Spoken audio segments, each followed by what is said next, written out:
My wife said she was working overtime, but the phone call I received that night exposed her real secret. Rain tapped against the windows of our empty suburban home as I sprawled on the couch, the darkness broken only by the television's blue glow. The digital clock flashed 10:37 p.m. I stared at my half-eaten pizza, gone cold hours ago, much like the hollow feeling spreading through my chest. My phone buzzed with Laura's now familiar message. Still at the office, Ethan. This merger is finishing me. Don't wait up, love you. I texted back automatically, love you too, and tossed the phone aside. That made 17 late nights this month. I wasn't intentionally keeping count, but the numbers added up in my head anyway. Our wedding photo watched from the mantle. Laura radiant and white, me beaming in my tux. Back then 5 years ago, a single night apart felt unbearable. Now her corner office at Westfield Financial saw more of her than I did. I channel surfed mindlessly, landing on a basketball game between teams I didn't follow. The house felt too big around me, 3 bedrooms we'd bought with dreams of children. Now just empty space while Laura built her career instead of our family. The irony wasn't lost on me that as a psychologist, I spent my days counseling couples through relationship problems, while my own marriage grew increasingly distant. My most common advice, communication is key, felt hollow when my own wife was becoming a stranger. When the doorbell rang, I nearly jumped.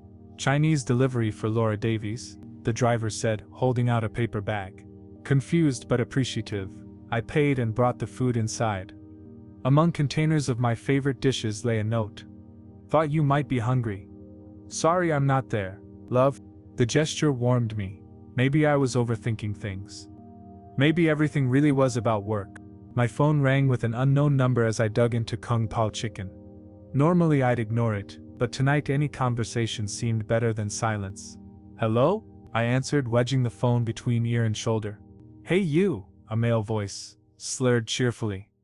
Finally picking up. Been trying to reach you all night, man. I think you have the wrong. I began. Listen, he steamrolled over my words. Just left the bar with Jackson. Remember him from last month's conference? Bad toupee guy?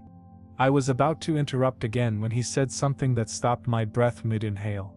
Our girl Laura was absolutely stunning tonight. That red dress? And the way she handled those investors? I nearly choked on my martini when she walked in.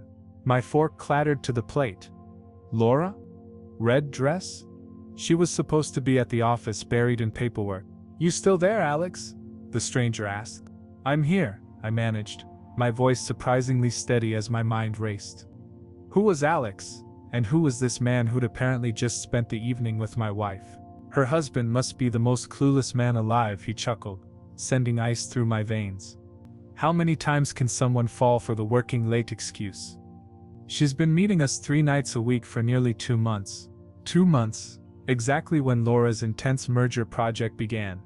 The best part, he continued, voice dropping conspiratorially, is when she takes fake calls during our meetings.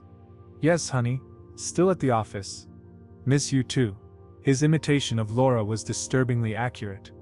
Then she hangs up, rolls her eyes, and we all have a good laugh. My stomach twisted. I'd become their punchline. My wife and her. What? Colleagues? Friend? Between you and me, the stranger continued, I think something's happening with her and Richardson. They disappeared into the hotel suite for almost an hour tonight, definitely not discussing merger paperwork. Hotel suite. Last week's credit card statement showed a room service charge at the Grand Meridian downtown that Laura had explained as a business lunch mistakenly charged to our personal card. Her husband doesn't suspect a thing, he laughed. She's got him completely fooled. Meanwhile, we're all enjoying the benefits of her networking skills. Each word drove deeper than the last. I should hang up, should confront him, but something cold and calculating took over. The part of me that remained analytical, even as emotions churned beneath. Anyway, he continued, just confirming tomorrow's meeting at the Meridian. Laura says she can make it at 8, another late night at the office for the record books. His mocking laughter cut through me as I forced myself to respond. The Meridian. 8 o'clock, I said, voice steadier than I felt. Perfect. See you then, Alex. And bring those contracts we discussed. If we can get Laura to agree before the official announcement, We'll both make a fortune on this merger. The call ended. I stared at the thoughtfully ordered Chinese food, now seeming less like kindness and more like calculated misdirection, ensuring I had no reason to call or visit her fictional office location. With trembling hands, I took a screenshot of the call, then opened our shared cell phone account on my laptop. There they were, dozens of calls to unfamiliar numbers during her late nights, and texts that didn't appear on our bill, likely sent through messaging apps. My counseling training kicked in, forcing my breathing to slow, letting my analytical mind take control of the emotional storm, threatening to drown me. I had options: confront Laura immediately, drive to her office to confirm the lie, even call this Richardson person the stranger mentioned, pretend to be Alex, and dig deeper. Or wait, watch, gather evidence before deciding my next move. The wall clock ticked loudly in the silence. 11:15 p.m., less than 24 hours until their meeting at the Meridian. Less than a day to decide who I would be when I uncovered the full truth about my wife's secret life. I texted Laura. Hope the merger prep is going well. Love you. Don't work too hard. Her response came almost instantly, still buried in paperwork. Miss you, be home before midnight. Promise? I set down the phone and watched rain streak the windows, distorting our wedding photo's reflection. By tomorrow night I would know exactly what kind of overtime my wife had really been putting in, and exactly who she'd been spending it with. I barely slept that night. Laura came home just after midnight, slipping into bed with a whispered apology about the late hour. The familiar scent of her perfume was now tainted with something else. The faint trace of alcohol and an unfamiliar cologne. I pretended to be asleep, my back turned to her side of the bed, every muscle in my body rigid with the effort not to confront her. Morning arrived with Laura rushing through her usual routine: shower, coffee, light makeup. She kissed me goodbye, promising to be home for dinner. No late night today? I asked casually, watching her eyes for any flicker of deception. Not if I can help it, she smiled, adjusting her pearl earrings, a 5th anniversary gift from me. This merger is almost wrapped up, I might actually have a life again soon. The lies slid from her lips so smoothly it was almost impressive. After 7 years together, I thought I knew every micro-expression on her face. Now I wondered if I'd ever known my wife at all. After she left, I called my office and cleared my schedule for the next 3 days, citing a family emergency. Then I withdrew $2,000 in cash from our joint account, enough to cover expenses but not enough to raise alarms. If Laura was involved in something beyond a simple affair, I needed to be prepared. Next, I purchased a new phone with a prepaid plan. Untraceable. I installed a voice recording app, tested it, and slipped it into my pocket. Whatever happened at the Meridian tonight, I'd have evidence. The hardware store provided my next tools: a small tracking device that paired with my new phone, and a directional microphone with earbuds. The college-aged clerk raised his eyebrows at my purchases. School project, I explained with a forced smile. Sure man, he chuckled. Your project must be pretty interesting. If he only knew. At home, I searched Laura's closet, until I found a red dress matching the stranger's description from last night, a recent purchase I'd never seen her wear. The receipt tucked in the pocket showed it cost nearly $7. My stomach tightened as I slipped the tracker into the dress's hidden inner pocket where the care label was sewn. I found other clues now that I was looking. Hotel keycards tucked into purse pockets, receipts for dinners I'd never shared, a small leather notebook filled with initials, dates and numbers that made no sense to me. I photographed everything before returning each item exactly as I'd found it. At 4:30 p.m., Laura texted, making progress. Should be home by 7 for dinner. Love you, I replied. Great. I'll cook your favorite pasta. I had no intention of cooking anything. Instead, I parked across from her office building at 5:00 p.m., watching the entrance through binoculars from my inconspicuous rental car. Laura emerged at 5:45, but instead of heading to her car, she walked 3 blocks to a small cafe. She checked her phone repeatedly, clearly waiting for someone. At 6:10, a tall man in an expensive suit approached her table. They didn't touch, nothing so obvious, but the familiarity between them was evident even from a distance. I snapped photos as they talked intensely for 15 minutes. Laura handed him a manila envelope. He slipped it into his briefcase with practiced discretion before leaving. Laura waited another 5 minutes before exiting in the opposite direction. Following at a safe distance, I watched her enter an upscale boutique. She emerged 30 minutes later with a shopping bag and headed directly to the Meridian Hotel. My heart pounded as I parked and entered the hotel through a side entrance. The lobby bustled with business travelers and tourists, providing perfect cover. Laura stepped into an elevator. I watched the floor indicator stop at 7. Room 7118. I'd bet my life on it. I waited 10 excruciating minutes before taking another elevator to the 8th floor. The service stairwell provided a perfect vantage point of the hallway below, through a small window. I settled in with my directional microphone pointed at room 7. At 7:50 p.m., the elevator chimed. 3 men stepped out, an older gentleman with silver hair, a younger man who matched the description of Jackson, and between them, the man from the cafe earlier. None resembled the voice from last night's call. They knocked on 7:18. Laura opened the door wearing the red dress, greeting them with kisses on cheeks and ushering them inside. Through my earpiece, fragments of conversation drifted. Projections exceed expectations. Board members susceptible to insider trading regulations don't apply if dummy corporation already established offshore.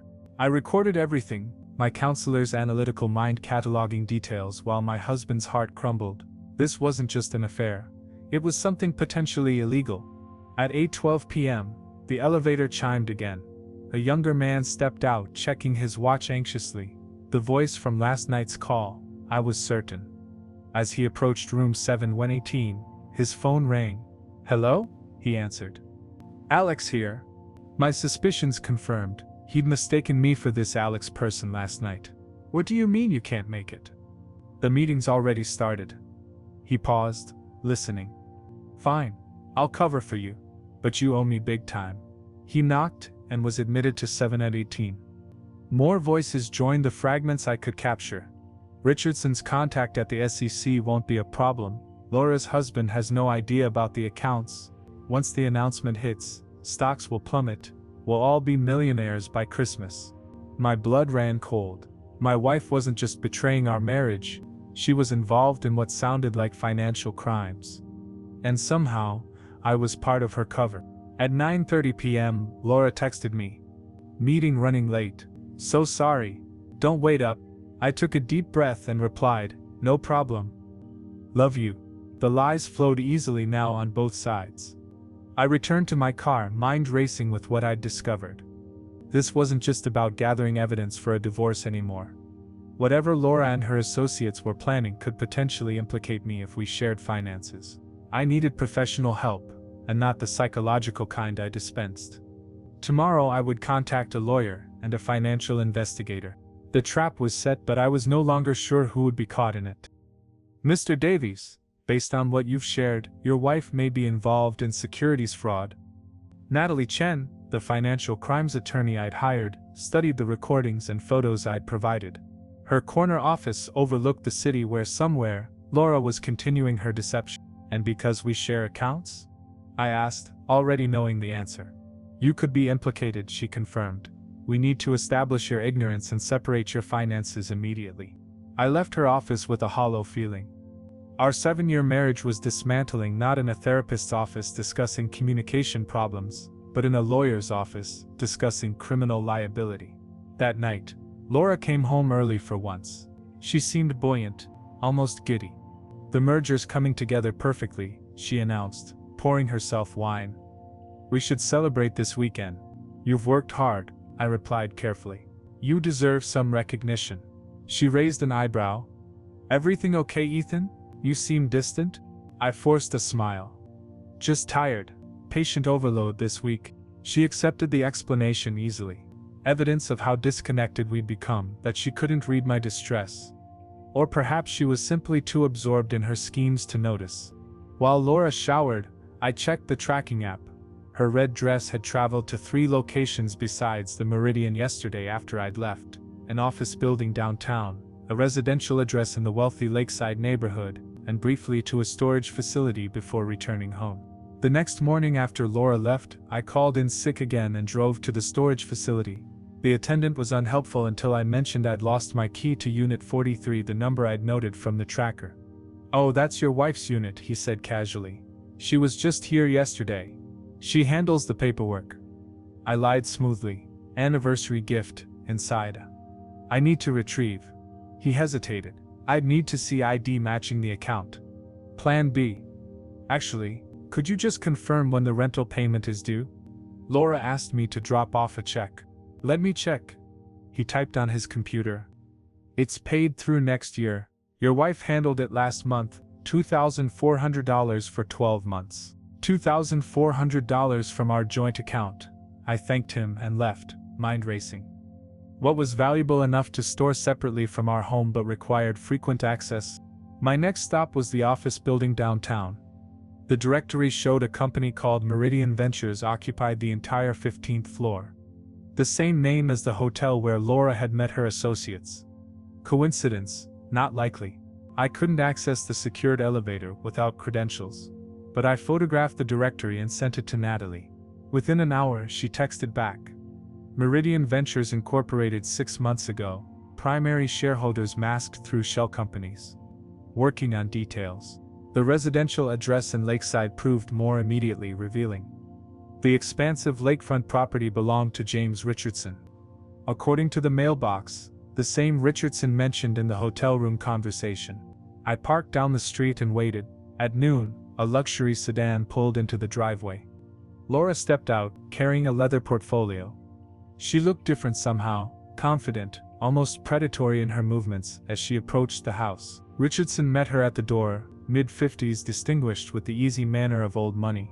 Their greeting crossed professional boundaries immediately. He kissed her not casually on the cheek, but deeply, possessively. My stomach twisted as they disappeared inside.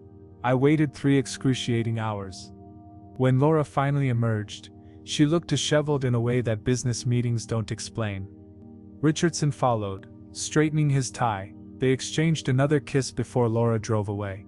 Instead of following her, I remained watching Richardson's house. 20 minutes later, a woman arrived, elegant, likely his wife based on how she used her key and carried grocery bags inside. The casual domesticity of the scene made me nauseous. How many lives were being shattered by these deceptions? Back home, I accessed our home computer. Laura had always used it for personal matters, leaving her work laptop strictly for business. She believed her separate password-protected account kept her files private from me, but she didn't know about the keylogger I'd installed yesterday. Her password, Paradise X25, unlocked a trove of damning evidence. Emails between Laura, Richardson, and others detailed an elaborate scheme. They were manipulating the merger to drive stock prices down, then planning to buy massive shares through offshore accounts before the real terms were announced, which would send values soaring. Most disturbing was a folder labeled Contingency Plans. Inside was a document titled Ethan's Solution. My hands trembled as I opened it. If Ethan becomes suspicious or problematic, Option A, gaslighting strategy. Suggest therapy for his paranoia and controlling behavior. Create witnesses to his emotional instability. Option B, financial isolation. Transfer remaining joint assets using backdated authorization forms. See attached templates. Option C, if necessary, Richardson's contact at Meridian Pharmaceutical can provide untraceable solution that mimics natural heart failure. Ethan's family history makes this plausible. My blood turned to ice. They weren't just planning to steal millions through insider trading. If I became problematic, my wife had contingency plans to gaslight me, bankrupt me, or most chillingly finish me. I photographed everything, then carefully restored the computer to its previous state. With shaking hands, I forwarded the evidence to Natalie and to a secure email I'd created. Then I called her. "They're planning to finish me if I get in their way," I said, without preamble. "Don't go home," she replied immediately. "Meet me at the office. We're going to the FBI." As I gathered essential documents, my phone chimed with a text from Laura. "Dinner tonight? I have exciting news to share. Love you." I stared at those 3 words, "love you," now recognizing them for what they were. Not an endearment, but a weapon, designed to keep me complacent while she orchestrated my financial ruin, or worse. This wasn't just about divorce anymore. It was about survival. We need more concrete evidence before the FBI will act, Natalie explained as we sat in her office. These people are powerful. Richardson has connections in law enforcement. What about the untraceable solution they mention? They're literally planning to finish me, I insisted. Discussing a crime isn't the same as attempting one. Without proof of steps taken toward implementation, it's just words. She leaned forward. But there's another angle. The storage unit. I couldn't get access. Not legally, she agreed. But I have a contact, former law enforcement. He can help us document what's inside without triggering alarms. 2 hours later, I watched through binoculars as Natalie's contact, a former locksmith named Ray, expertly opened Unit 4033. Natalie and I joined him inside, where 3 large filing cabinets and a small safe occupied the otherwise empty space. 15 minutes, Ray warned. Security makes rounds on the half hour. The first cabinet contained financial records dating back 3 years, far longer than the merger scheme I'd discovered. Fraudulent companies, falsified invoices, offshore account records. Laura's handwriting was unmistakable on many documents. This isn't their first operation, Natalie whispered, photographing everything. The second cabinet was more personal and more shocking. Passports in Laura's image, but with different names. Hair dye kits, colored contacts, various ID cards, and photographs. Laura with Richardson going back at least 5 years, long before I'd even met her. She's been with him all along, I realized, my voice hollow. Our entire marriage, but it was the third cabinet that devastated me completely. Inside I found a detailed dossier on myself. Psychological evaluations, medical records, even journal entries I'd never shared with anyone. Notes in Laura's handwriting analyzed my weaknesses, my pressure points, my vulnerabilities. Subject exhibits strong caretaking instincts, easily manipulated through perceived need. Childhood abandonment issues make subject pathologically loyal despite red flags. Financial naivety confirmed, believes joint savings still at 2100K despite redirected funds. My entire relationship had been a psychological operation. I wasn't Laura's husband, I was her mark. Ethan? Natalie's voice seemed distant. There's more. In the safe, Ray found the final pieces. A USB drive and a folder labeled Exit Strategy. The folder contained one-way tickets to Venezuela, a non-extradition country dated 3 weeks from now. The tickets were for Laura and Richardson. Time's up, Ray warned. We carefully replaced everything and relocked the unit. Outside, Natalie downloaded the USB contents to her secured laptop. It's all here, she said, eyes widening as she scrolled through files. Account numbers, transaction records, communications with offshore banks, and, she paused on a document. Birth certificates. Laura's real identity? Identities. Plural. She's used at least 4 different names in the past decade. The woman you married, Laura Davies, doesn't actually exist. I struggled to process this. Who did I marry? From what I can piece together, a professional con artist who specializes in financial fraud. She's been working with Richardson for years, and I was just a cover, she confirmed gently. A respectable psychologist husband provides excellent camouflage for extended financial operations. Your joint accounts would have given her access to legitimate banking channels. My professional training kicked in, dissociation as a defense mechanism. I focused on facts rather than feelings. The merger scheme can't be their end goal, it's too small compared to what's in those files. I agree, the merger is probably just their current project. Natalie pulled up another document. Look at this, wire transfers to your joint account scheduled for tomorrow. $2 million. But our joint account only has about $20,000 left. She's been draining it for months. Exactly. This isn't money going out, it's coming in. They're using your account to launder funds. The pieces clicked into horrible clarity, and once the money passes through our account, you'd be the one legally tied to the transaction. If investigations started, you'd be the fall guy while they vanished to Venezuela with clean money. The weight of 7 years of lies crushed down on me. Every anniversary gift, every whispered, I love you, every shared dream for our future. All elaborate theater designed to maintain her cover. I wasn't even being discarded, I was being set up. How do we stop them? My voice had hardened. We need to work with authorities, but carefully. Natalie was already typing. I have a contact at the SEC who won't leak to Richardson. We document everything, then coordinate with them for simultaneous action, freezing accounts, securing evidence and arrests. What about our home? My things, too dangerous to return. They're watching you, Ethan. From these notes, Laura analyzes your daily patterns. She'll know something's wrong if you don't come home tonight. So what do I do? Act normal, text her. Make an excuse for tonight. Say you're helping a patient through a crisis. Meanwhile, we'll work through the night preparing everything for tomorrow. I stared at my wedding ring, the symbol of vows that had apparently meant nothing to the woman who'd accepted it. And after tomorrow, Natalie's expression softened slightly. You rebuild, different name if necessary. Different city. The SEC has witness protection programs for financial whistleblowers. I'd lose everything. You've already lost everything, Ethan. What looks like your life is actually an elaborate set built around you without your knowledge. The question now is whether you'll lose your freedom and possibly your life too. I pulled out my phone and texted Laura. Emergency, with patient. Need to stay at clinic tonight. Don't wait up. Love you. Her response came quickly. You're such a dedicated healer, that's why I love you. See you tomorrow. Each word felt like acid, knowing they were calculated to maintain her control. Tomorrow would come, but not in the way Laura expected. As I set down my phone, I made a silent promise to myself. The man she thought she knew, trusting manipulable Ethan, died tonight in this office. Whoever I would become tomorrow would be someone else entirely. Dawn broke as we finalized our plan with SE investigator Marcus Townsend. His team had worked through the night verifying the evidence Natalie and I had provided. The scale of this operation is staggering, Townsend said, rubbing his bloodshot eyes.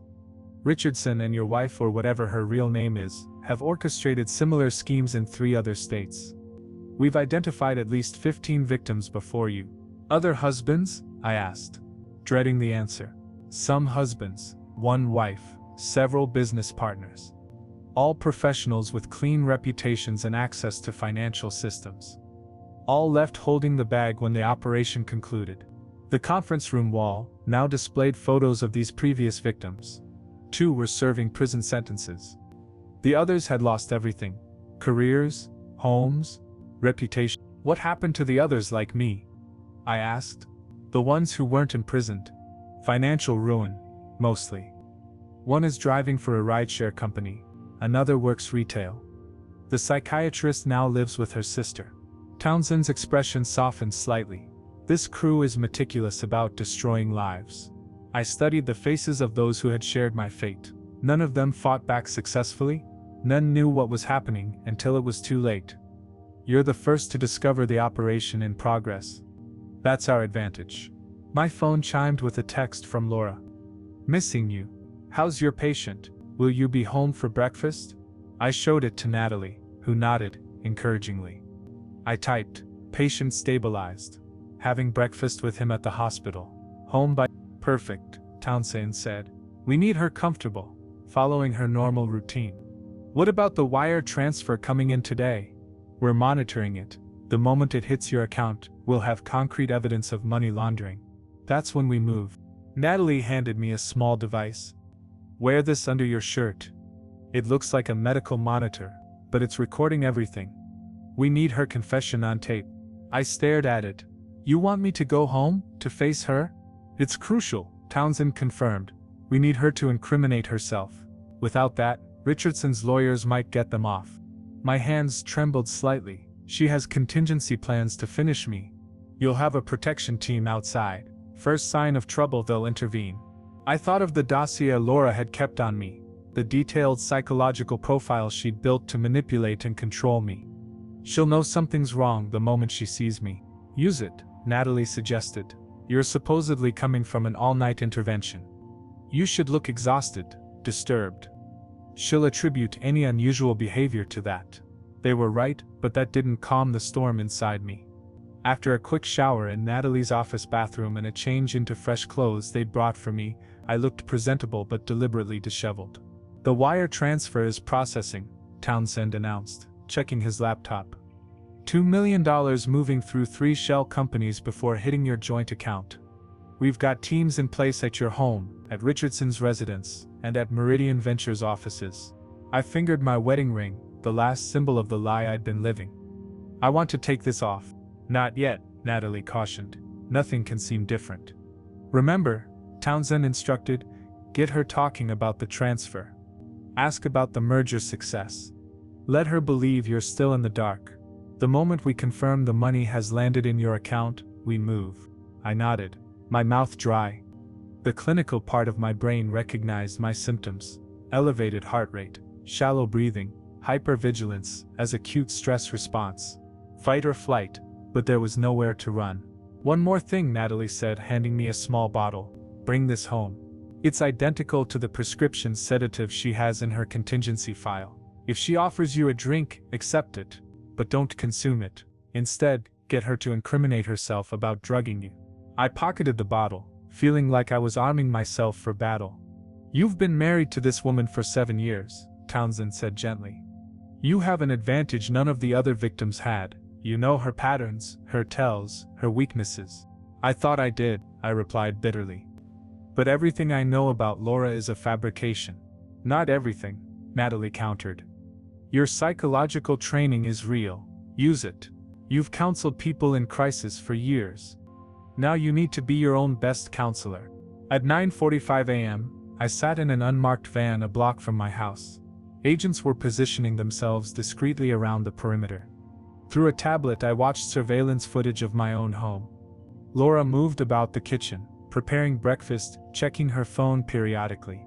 Transfer complete, an agent announced in my earpiece. $2 million just landed in your joint account. We have all the evidence we need. Ready? Townsend asked. No. I wanted to say, how could anyone be ready to confront the person they'd loved and trusted most, knowing every moment had been a calculated lie? How could I face the woman who had studied my deepest insecurities just to exploit them? But I thought of the wall of victims, lives destroyed, while Laura and Richardson walked away unscathed. I wouldn't be another face on that wall. I'm ready, I said, my voice steadier than I felt. The agent handed me my keys. Remember, get her confession. Don't confront her with what you know immediately. Build to it. Let her incriminate herself. I stepped out of the van into the morning sunshine. The neighborhood looked surreally normal, sprinklers running, children waiting for school buses, a neighbor walking her dog. None of them knew they'd been living next door to an elaborate criminal operation. As I approached my front door, a door I'd chosen with Laura when we bought the house, dreaming of the life we'd build together, I forced myself into the mindset of the man she expected. Tired, emotionally drained from helping a patient, but still naively devoted to his wife. I took a deep breath and turned my key in the lock. Inside, Laura was setting plates on the table. She looked up and smiled, the same smile I'd fallen in love with, only now I recognized it for what it was. Her most effective weapon. Welcome home, honey, she said warmly. You look exhausted. Rough night? I stepped inside, closing the door on my old life, and walking into whatever would come next. You look terrible, Laura said, guiding me to a chair. Was it really that bad? 26-year-old med student, I replied, the rehearsed lie coming easily. Pressure from his family, girlfriend left him. He's stable now. She placed a mug of coffee before me. My hero, she said, kissing my temple. Always saving everyone. I wondered if she'd already added something to the coffee. I'm actually not hungry, just tired. At least drink your coffee, she insisted. You need the caffeine. I lifted the mug but didn't drink. How was your night? Boring compared to yours, she laughed. Just finalizing merger details. She touched my hand with practiced affection. But I have amazing news, Ethan. The bonus came through this morning, much bigger than expected. How much? I asked, watching her eyes. $2 million, she said, gauging my reaction. We're rich, honey. The wire transfer. Right on schedule. $2 million? I let my eyes widen. That's incredible. When did this happen? This morning, I checked our account earlier. She squeezed my hand. We can finally build that dream house in Costa Rica we've talked about. We'd never discussed Costa Rica.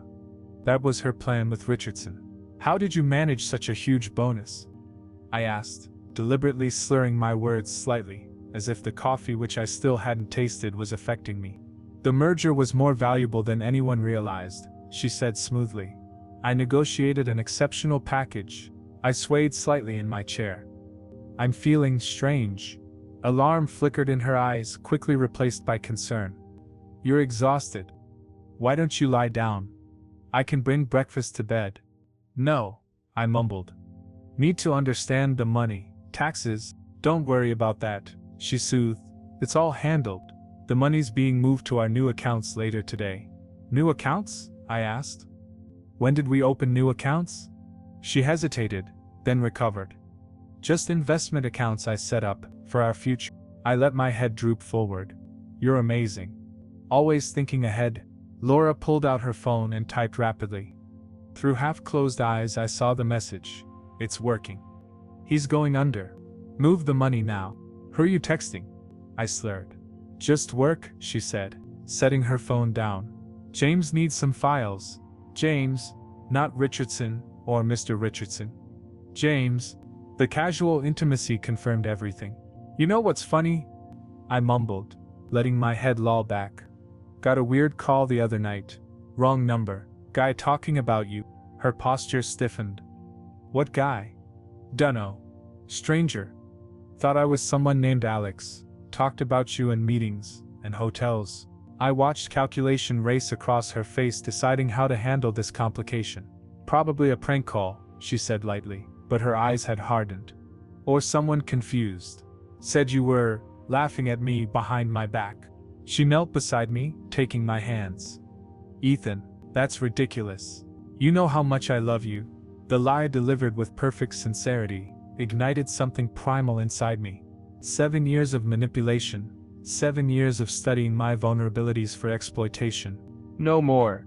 I straightened in my chair, my vision suddenly crystal clear. Like you loved the psychiatrist in Boston?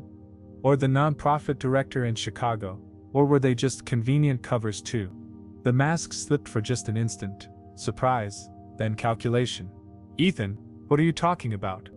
I think that coffee might be affecting you strangely. Maybe we should call a doctor. Interesting suggestion, I said, voice steady now. Especially since the coffee you so carefully prepared probably contains the same untraceable compound mentioned in your Ethan solution file. The one that mimics heart failure. She took a step back. You're not making sense. You need to rest. I pulled the recording device from under my shirt. I'm making perfect sense, Laura. Or should I call you Elizabeth Carter? Or Melissa Woodland? Or whichever identity you were using before you targeted me. Real fear flashed in her eyes. She glanced toward her purse on the counter, where I knew she kept a gun. Don't, I warned. The house is surrounded by federal agents. The $2 million that hit our account this morning, they've been tracking it through all those shell companies. They know everything. Ethan, she switched tactics, tears filling her eyes. I can explain. I was forced into this. Richardson threatened me. I had to save it. I interrupted. I've seen the storage unit, the passports, the psychological profile you kept on me, the exit strategy folder with tickets to Venezuela. Her expression transformed completely, the loving wife vanishing, replaced by cold fury. How did you get into the unit? Does it matter? Unit 43, paid for with our joint account funds. The same account you've been draining for months. She calculated her options, eyes darting around the room. It's over, Laura. Richardson is being arrested right now. So are your associates at Meridian Ventures. The offshore accounts are frozen. She lunged for her purse. I blocked her path, grabbing her wrist. The first time I'd touched my wife with anything but love in 7 years. I wouldn't, I said quietly. Adding assault of a federal witness to financial fraud and attempted charges won't help your case. The front door burst open. Townsend and 4 agents entered, weapons drawn. Elizabeth Carter, Townsend announced, using what appeared to be her original identity. You're under arrest for wire fraud, money laundering, identity theft, and conspiracy to commit that. As they read her rights, Laura's eyes never left mine. You think you've won, she hissed, but you're nothing without me. I made you. I removed my wedding band and set it on the table between us. No, you unmade me, but that ends today. They led her away in handcuffs, This stranger I'd shared my bed with for 7 years. I stood in the kitchen that had never really been ours, surrounded by the artifacts of a life that had been elaborately staged. "You did well," Natalie said, entering after Laura was secured in a vehicle. Her confession about the storage unit alone would be enough, but you got much more. "What happens now?" I asked, feeling strangely hollow. "Protective custody until the trial, then witness protection if necessary. A new name, new city, new identity." I laughed without humor. "I'll become what she's been all along. With one crucial difference," Natalie said. "Your new life will be built on truth, not lies." Outside, I watched the unmarked car carrying Laura disappear down the street. In the coming months, I would testify against her and Richardson. Their operation would be dismantled. Their victims might find some justice. As for me, the man who had once been Ethan Davies, loving husband and respected psychologist, I would become someone new. Someone forged in betrayal but not broken by it. The ultimate payback wouldn't be Laura's arrest or the satisfaction of bringing down her criminal enterprise. It would be my own freedom to live authentically, free from manipulation and lies. I turned away from my former home without looking back. Ahead lay uncertainty, but also possibility. For the first time in 7 years, every step I took would be truly my own.